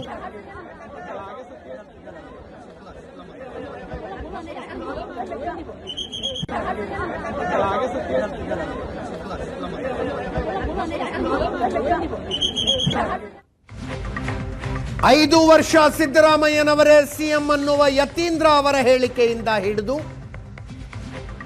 ನಾಯಕತ್ವ ಬದಲಾವಣೆಯ ಬಗ್ಗೆ ಮಾತನಾಡ್ತಾ ಇರುವವರು ಬೀದಿ ನಾಯಿಗಳು ಅನ್ನುವ ಅರ್ಥದ ಮಹದೇವಪ್ಪನವರ ಹೇಳಿಕೆಯ ತನಕ ಶಾಸಕರುಗಳ ವಿದೇಶ ಪ್ರವಾಸವನ್ನೊಳಗೊಂಡಂತೆ ಎಲ್ಲವನ್ನೂ ಪ್ರಿಯಾಂಕಾ ಗಾಂಧಿ ಅವರ ಗಮನಕ್ಕೆ ತಂದಿದ್ದೇನೆ ಅಂತ DK ಶಿವಕುಮಾರ್ ಅವರು ತಮ್ಮ ಆಪ್ತರ ಹತ್ರ ಹೇಳಿಕೊಂಡ್ರಂತೆ.